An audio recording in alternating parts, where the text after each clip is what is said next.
Hello everyone, आप लोगों का स्वागत है एनवायरमेंटल पॉल्यूशन एंड कंट्रोल के ऑनलाइन क्लास में। हम लोग नॉइस पॉल्यूशन टॉपिक पढ़ रहे थे, जिसमें मैंने आपको प्रीवियस लेक्चर में definition of noise pollution, effect of noise pollution and measurement of noise pollution बताया था। और आज हम लोग पढ़ेंगे कि सोर्सेस ऑफ नॉइस पॉल्यूशन कौन कौन सा है, मतलब किस सोर्सेस के द्वारा मेजर नॉइस पॉल्यूशन होता है। तो देखिए, नॉइस पॉल्यूशन दो मेन सोर्सेस के द्वारा था, एक नेचुरल सोर्स है, दूसरा artificial, that is called manmade sources है। ठीक है, तो नेचुरल सोर्स हमेशा याद रखना है कि ओकेजनली होता है, और बहुत सारे नेचुरल सोर्स को हम लोग काउंट भी नहीं करते। और मैनमेड सोर्सेज जो है वो सबसे ज्यादा नॉइस पॉल्यूशन क्रिएट करता है।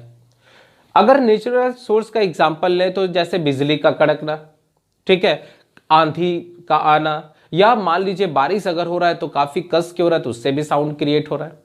मान लीजिए आपके घर के पास जो है कोई फार्म है, या पोल्ट्री फार्म है, या काउ डेयरी मिल्क के लिए अलग से फार्म बना हुआ है, तो वहां भी क्या हो रहा है, एनिमल्स के द्वारा साउंड क्रिएट हो रहा है। तो ये साउंड को आप चाहेंगे तो नजरअंदाज कर सकते हैं, पर आप इसको भी नॉइस पॉल्यूशन के अंदर रख सकते हैं। हो सकता है किसी किसी जगह जो है वो ज्वालामुखी फटता हो तो उसके कारण भी साउंड क्रिएट होता हो। तो ये कुछ नेचुरल सोर्सेस है जो हमेशा नहीं होता है, ओकेजनली होता है। तो इसको हम लोग मेजर सोर्सेस के अंदर आप रख भी सकते हैं या नहीं भी रख सकते। पर जो मेजर सोर्सेस है वो मैनमेड के द्वारा होता है। जैसे एग्जांपल के तौर पर अगर आप रोड साइड चले गए, हाईवे चले गए, तो आप नोटिस करते होंगे ट्रक बसेस कंटिन्यू चल रहा है, जिसके कारण काफी ज्यादा साउंड क्रिएट हो रहा है। अगर आपका घर जो है किसी रेलवे लाइन स्टेशन के पास है, तो सोचिए रोज ट्रेन 1 घंटा 2 घंटा में आ जा रहा है और आप रात में सोए हैं, तो काफी डिस्टरबेंस आपको महसूस होता है उस साउंड के कारण। तो वो साउंड आपके लिए क्या हो गया, नॉइस पॉल्यूशन हो गया। अगर आप किसी मेट्रो सिटीज का एग्जांपल लेंगे, जैसे दिल्ली मुंबई का लेते हैं, तो वहां का जो एयरपोर्ट है, अगर उसके आसपास के एरिया को अगर हम कंसीडर करें, तो सोचिए कि हर एक मिनट में जो है वह फ्लाइट मतलब एरोप्लेन जो है वो टेक ऑफ या लैंड करता है, तो उसके कारण भी काफी ज्यादा साउंड क्रिएट होता है।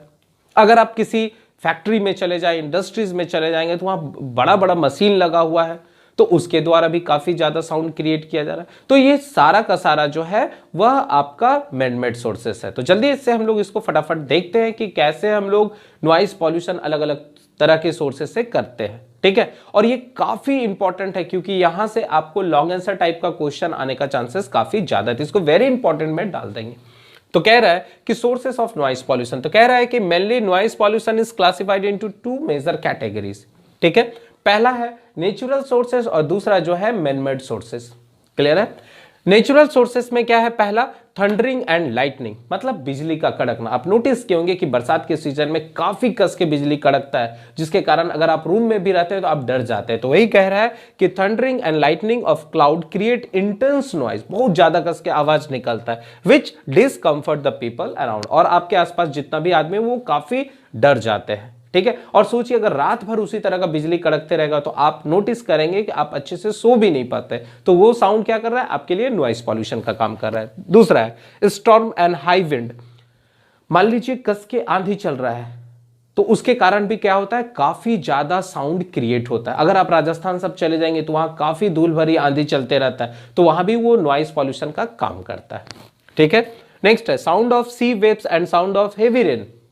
कह रहा है कि अगर आप कोस्टल एरिया में रह रहे हैं, मान लीजिए समुद्र के नजदीक रह रहे हैं, तो वहां भी जो समुद्र से वेव का फॉर्मेशन होता है वो भी काफी ज्यादा साउंड क्रिएट करता है। हो सकता है वो साउंड आपको पसंद भी आए, पर वो भी नॉइस पॉल्यूशन के अंदर रखा जाता है। या अगर हेवी रेन हो रहा है, मान लीजिए आप रात में सोए हुए हैं और काफी कस के बारिश हो रहा है, जोर का बारिश हो रहा है, तो उससे भी साउंड क्रिएट होता है, जिसके कारण आपको डिस्टर्बेंस महसूस हो। ठीक है, नेक्स्ट है sound from birds and animals. देखिए, इसको आप कंसीडर कर भी सकते हैं, नहीं भी कर सकते हैं। जैसे एग्जांपल के तौर पर अगर आप रात में सोए हैं और मान लीजिए जो कुत्ता है आपके आसपास घर के पास, और रात में काफी जो है आवाज करने लगा, तो आप नोटिस करेंगे कि उसके आवाज के कारण आपको डिस्टरबेंस महसूस होगा। तो वो साउंड फिर क्या हो गया, नॉइस पॉल्यूशन के अंदर आ गया। ठीक है, उसी तरह मान लीजिए आपके आसपास जो है कोई पोल्ट्री फार्म है, तो वहां जो एनिमल्स है या जो बर्ड्स है उसके द्वारा भी काफी साउंड क्रिएट हो रहा है, जिससे आप डिस्कंफर्ट हो सकते हैं। तो ये कुछ नेचुरल सोर्सेस है। ठीक है, अब हम लोग आ जाते हैं मैनमेड सोर्सेस में। तो मैनमेड सोर्सेस में सबसे पहला है नॉइज फ्रॉम द इंडस्ट्रीज। ठीक है, नॉइज फ्रॉम द इंडस्ट्रीज क्या कह रहा है, कह रहा है industries like textile mill, printing press, manufacturing plant. अब मैन्युफैक्चरिंग प्लांट में सारा मैन्युफैक्चरिंग प्लांट आ गया। ठीक है, रॉ मटेरियल से लेके प्रोडक्ट तक बनाने के अंदर आ गया, वो सारा का सारा मैन्युफैक्चरिंग प्लांट्स के अंदर आ गया। मेटल वर्क का कहीं काम हो रहा है, मान लीजिए कि कटिंग हो रहा है, वेल्डिंग हो रहा है, ठीक है, ग्राइंडिंग हो रहा है, तो वो मेटल वर्क के अंदर आ गया है, etcetera, produces so much noise pollution. कह रहा है कि जितना भी इंडस्ट्रीज है वो सारे इंडस्ट्रीज में क्या है, कुछ कुछ प्रोसेस होते रहता है, हेवी मशीनरी पार्ट्स लगा रहता है, जिसके कारण क्या होता है, काफी ज्यादा साउंड क्रिएट होता है। अगर आप किसी इंडस्ट्रीज में चले जाएंगे तो आप नोटिस करेंगे कि वहां पर जो वर्कर काम कर रहा है वो वैसे मशीन के पास काम कर रहा है जो काफी ज्यादा नॉइस पॉल्यूशन कर रहा है। मान लीजिए आप लेथ मशीन पर ही कटिंग का काम कर रहे हैं तो वहां से भी काफी नॉइज निकल रहा है।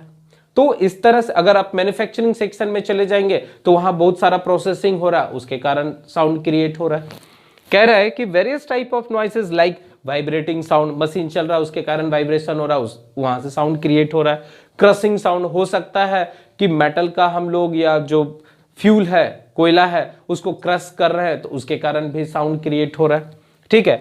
हैमरिंग साउंड, हो सकता है कि उसको तोड़ने के लिए किसी वर्कपीस को तोड़ने के लिए हम लोग हथौड़ा चला रहे हैं, उसके कारण साउंड क्रिएट हो रहा है। बड़ा बड़ा जो है हैमर उस पर मार रहे हैं, उसके कारण आपका साउंड हो रहा है। Etcetera are emitted from the industries, मतलब हर एक इंडस्ट्री से काफी ज्यादा जो है साउंड क्रिएट होता है।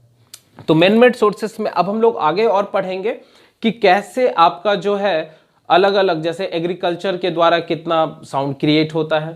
हो सकता है हम लोग मिसाइल का टेस्टिंग कर रहे हैं, उसके कारण कितना आपका नॉइस पॉल्यूशन हो रहा है। तो फटाफट आप इसको इतना नोट करेंगे। अब हम लोग आगे जो है मैन मेड सोर्सेस के द्वारा पॉल्यूशन को पढ़ते हैं, ठीक है।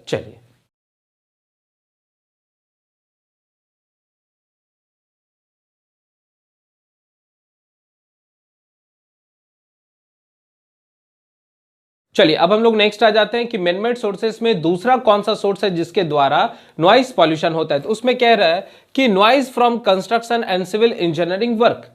आप नोटिस करेंगे कि जहां भी कंस्ट्रक्शन हो रहा है, जहां भी सिविल इंजीनियरिंग से रिलेटेड कोई वर्क हो रहा है, मान लीजिए आपको कोई रोड बनाना है, या हो सकता है कि आप पहाड़ के अंदर से टनल बनाते हुए रोड का कंस्ट्रक्शन कर रहे हैं, तो उस पहाड़ को काटने के लिए भी हम हेवी मशीन का यूज कर रहे हैं, उसके कारण भी साउंड ज्यादा क्रिएट हो रहा है। मान लीजिए आप मेट्रोस बना रहे हैं तो उसमें बड़ा बड़ा मशीन आप लगा रहे हैं उसको कंस्ट्रक्शन करने के लिए, तो वहां से भी साउंड क्रिएट हो रहा है। रोड अगर बना रहे हैं तो रोड रोलर चल रहा है उस पर, वहां से साउंड क्रिएट हो रहा है। अगर कोई कॉमर्शियल प्लेस बना रहा है, अपार्टमेंट बना रहे हैं या कॉमर्शियल प्लेस बना रहे हैं, तो वहां कंस्ट्रक्शन साइट पर काफी बड़ा बड़ा मशीन लगा हुआ है, वाइब्रेटर लगा हुआ है, ड्रिलर मशीन लगा हुआ है, तो उसके कारण भी काफी साउंड क्रिएट होता है। कह रहा है कि at construction site so much noise is emitted from the machine. कह रहा है कि कंस्ट्रक्शन साइट पर बहुत बड़ा बड़ा मशीन लगा हुआ रहता है जहां से काफी ज्यादा साउंड क्रिएट होता है। जैसे मान लीजिए अगर हमको पुल बनाना है, तो पुल बनाने के लिए हमको क्या करना है, आपको बोरिंग करते हुए पाइलिंग करना है, तो वहां भी बड़ा बड़ा मशीन लगा हुआ है, उसके कारण साउंड क्रिएट ज्यादा हो रहा है, ठीक है। कह रहा है यूजिंग ऑफ टूल्स, हो सकता है कंस्ट्रक्शन साइट में बहुत बड़ा बड़ा औजार यूज कर रहे हैं, लाइक ड्रिलिंग मशीन यूज कर रहे हैं, हैमरिंग मशीन यूज कर रहे हैं, या वाइब्रेटर यूज कर रहे हैं मटेरियल को फिल करने के लिए।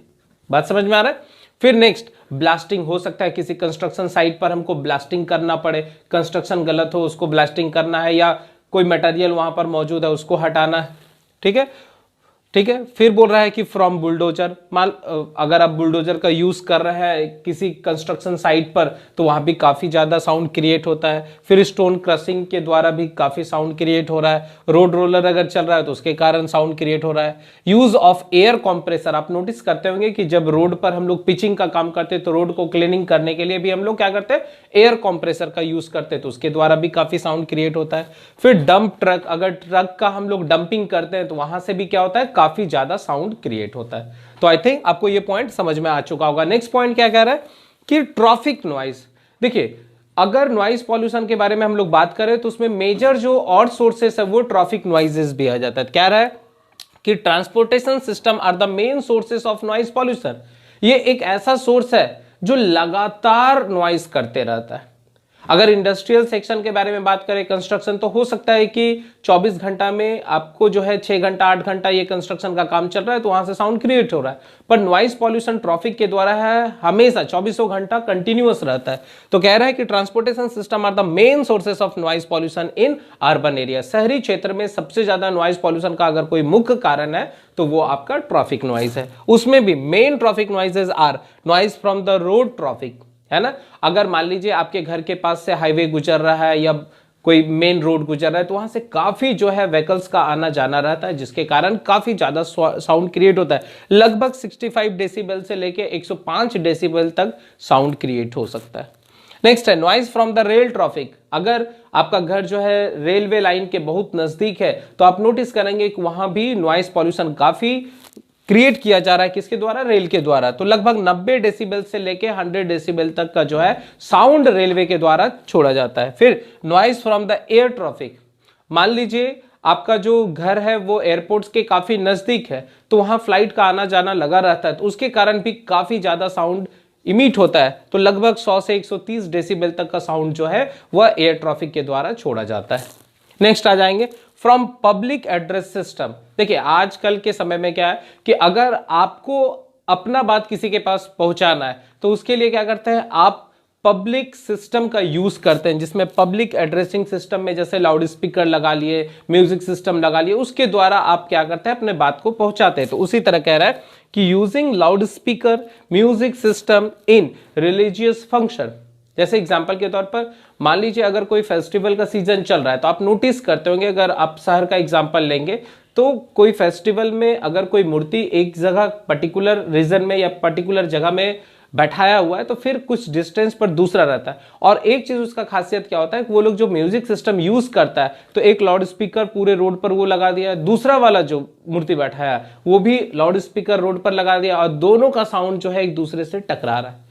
तो कह रहा है कि रिलीजियस फंक्शन में भी हम लोग काफी ज्यादा जो है लाउड स्पीकर म्यूजिक सिस्टम का यूज करते हैं। ठीक है, करना चाहिए पर एक फिक्स टाइम तक। अब सोचिए कि आप 10 बजे के रात के बाद आप उसका यूज कर रहे हैं तो बहुत सारा वैसा फैमिली है जहां पर ओल्ड एज के आदमी लोग रहते हैं, हो सकता है कुछ पेशेंट लोग रहते हैं, किसी हॉस्पिटल के नजदीक है, तो वो साउंड उस सारे आदमी के लिए क्या हो गया, नॉइस पॉल्यूशन का काम कर रहा है। ठीक है, फिर कह रहा है कि मान लीजिए कोई मैरिज हो रहा है तो वहां भी आप काफी ज्यादा जो है म्यूजिक सिस्टम का लाउड स्पीकर का यूज करते हैं, फिर पार्टीज में करते हैं, फिर इलेक्शन में तो खास करके एक पर्टिकुलर एरिया में काफी ज्यादा जो है साउंड उस समय तक किया जाता है।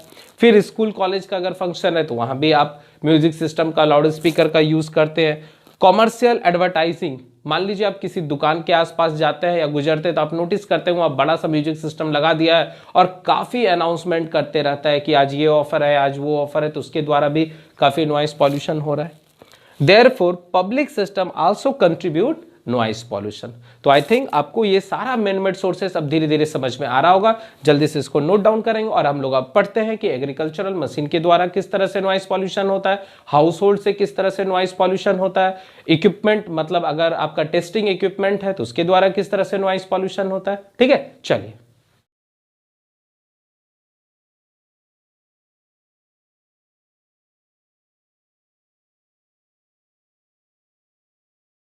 चलिए अब हम लोग नेक्स्ट सोर्सेज देख लेते हैं। तो क्या कह रहा है कि फ्रॉम एग्रीकल्चर मशीन, मतलब एग्रीकल्चर मशीन के द्वारा भी काफी मात्रा में नॉइस पॉल्यूशन छोड़ा जाता है।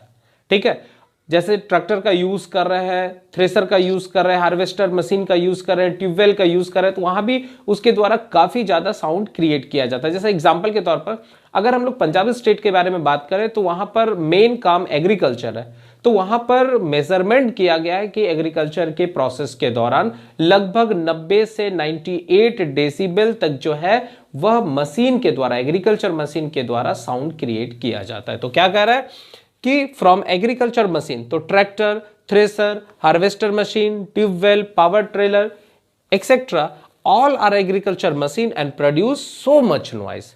ठीक है, noise level 90 decibel to 98 decibel are recorded in the state of Punjab from these machine. बात समझ में आ रहा है? देखिए हम लोग के यहाँ क्या है कि छोटा छोटा जगह खेत होता है तो वहां पर हम लोग ज्यादा एग्रीकल्चर से नॉइज पॉल्यूशन को काउंट नहीं कर पाते, पर वैसे स्टेट के बारे में बात करें जहां पर मेन उद्योग जो है वो एग्रीकल्चर है तो वहां पर कहीं ना कहीं एग्रीकल्चर मशीन के द्वारा भी काफी साउंड क्रिएट किया जाता है। नेक्स्ट है फ्रॉम हाउस होल्ड, आपके घर से भी साउंड हमेशा रिलीज होते रहता है, ठीक है। जैसे एग्जांपल के तौर पर noise pollution inside the home from the electrical and electronics appliances या गैजेट्स लाइक मिक्सचर ग्राइंडर। आप अपने किचन में नोटिस करते होंगे मसाला पीसना है तो मिक्सर ग्राइंडर का यूज कर रहे हैं, प्रेशर कुकर का यूज कर रहे हैं, किचन में एग्जॉस्ट फैन लगा हुआ है, चिमनी लगा हुआ है, फिर घर को साफ करना है, डस्ट क्लीनिंग करना है तो वैक्यूम क्लीनर का यूज कर रहे हैं, वॉशिंग मशीन का यूज कर रहे हैं, टीवी बजा रहे हैं या आप म्यूजिक सिस्टम बजा रहे हैं, तो इसके कारण भी काफी इंडोर जो है नॉइस पॉल्यूशन होता है। तो all are the indoor sources of noise pollution. Clear एकदम है। चलिए नेक्स्ट है फ्रॉम डिफेंस इक्विपमेंट।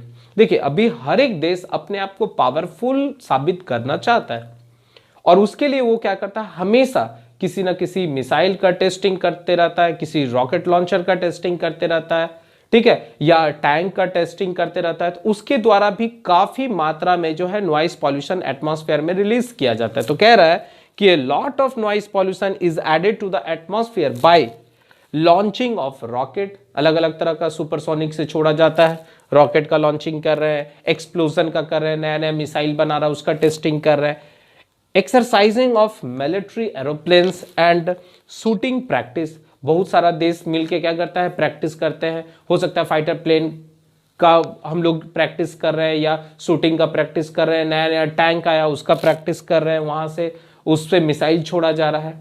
तो उसके कारण भी काफी मात्रा में जो है नॉइस पॉल्यूशन एटमॉस्फेयर में रिलीज होता है, ठीक है। चलिए लास्ट आ जाते हैं फ्रॉम ऑटोमोबाइल रिपेयर शॉप। अगर किसी भी ऑटोमोबाइल रिपेयर शॉप में आप चले जाएंगे, चाहे वो 2 व्हीलर हो 4 व्हीलर हो, तो वहां पर भी काफी मात्रा में नॉइस पॉल्यूशन क्रिएट होता है, जो उस एरिया के आसपास के आदमी को या उस जगह के पर्सन को जो है वह कंफर्ट फील नहीं करने देता। तो वो भी क्या हो गया, नॉइस पॉल्यूशन का एक सोर्स हो गया। इसके बाद अगर आपको और भी कुछ पॉइंट ऐसा याद आ रहा है जो नॉइस पॉल्यूशन के लिए रेस्पॉन्सिबल है तो आप उसको ऐड कर सकते हैं। तो आज हम लोग सोर्सेस ऑफ नॉइस पॉल्यूशन पूरा कंप्लीट कर लिए। अब नेक्स्ट लेक्चर में नए टॉपिक के साथ हम लोग मिलेंगे, तब तक आप लोग मन लगा के पढ़ते रहे और इसको अच्छे से कॉपी में नोट डाउन करेंगे, ठीक है। चलिए थैंक यू।